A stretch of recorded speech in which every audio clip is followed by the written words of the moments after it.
ಎಲ್ಲರಿಗೂ ನಮಸ್ಕಾರ. ನನ್ನ ಹೆಸರು ಉಬ್ಲೇಶ್. ನಾನು ಮಧ್ಯಪ್ರದೇಶದಿಂದ ಮಾತಾಡ್ತಾ ಇದ್ದೀನಿ. ಇವತ್ತು ನಾನು ಮೈತ್ರಿ ಪ್ರಾಡಕ್ಟ್ ವಿನ್ಲಿ ಬಗ್ಗೆ ಪ್ರೆಸೆಂಟ್ ಮಾಡ್ತಾ ಇದ್ದೀನಿ. ನನ್ನ ಪರ್ಸ್ನಲ್ ಎಕ್ಸ್ಪೀರಿಯೆನ್ಸು.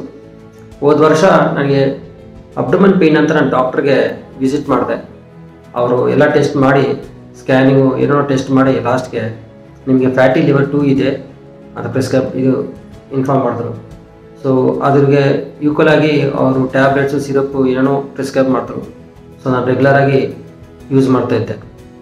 ಆಲ್ಮೋಸ್ಟ್ 9 ತಿಂಗಳು ಯೂಸ್ ಮಾಡಿದೆ. ಬಟ್ ಎವ್ರಿ 3 ತಿಂಗಳಿಗೆ result blood test liver function test ಎಲ್ಲ ಮಾಡಿದಾಗೆಲ್ಲ ರಿಸಲ್ಟ್ ಯಾವಾಗ ಅಬೋದ ರೇಂಜೇ ಇತ್ತು. ಬಟ್ ನಾನು ಯಾವಾಗ ಜುಲೈ ಮೈವಿ3 ಜಾಯ್ನ್ ಆದೆ, ಆಗಸ್ಟ್ಗೆ ನಾನು ಬ್ಯಾಂಗ್ಳೂರು ಆಫೀಸ್ನಲ್ಲಿ ಈ ಮೈವಿ3 ಪ್ರಾಡಕ್ಟ್ ನೋಡಿಬಿಟ್ಟು ಸರ್ ಏನು ಟ್ರೈ ಔಟ್ ಮಾಡೋಣ ಅಂತ ಇದು ನಾನು ತೊಗೊಂಡು ಟ್ರೈ ಮಾಡಿದೆ. ಆಲ್ಮೋಸ್ಟ್ ಇವಾಗ 5 ತಿಂಗಳಾಯಿತು. ಬಟ್ 4ನೇ ತಿಂಗಳೇ ಒಳ್ಳೆ ಪಾಸಿಟಿವ್ ರಿಸಲ್ಟ್, ಅಂದರೆ ವಿತಿನ್ ದ ರೇಂಜು ನಂದು ಎಲ್ಲ ಬ್ಲಡ್ ಟೆಸ್ಟ್ ರಿಸಲ್ಟ್ಸು ಒಳ್ಳೆ ರಿಸಲ್ಟ್ಸ್ ಕೊಟ್ಟಿದೆ. ಸೊ ನಾನು ಪರ್ಚೇಸ್ ಮಾಡಿ ಫೀಲ್ ಮಾಡಿ ನಿಮ್ಗೆ ಶೇರ್ ಮಾಡ್ತಾಯಿದ್ದೀನಿ.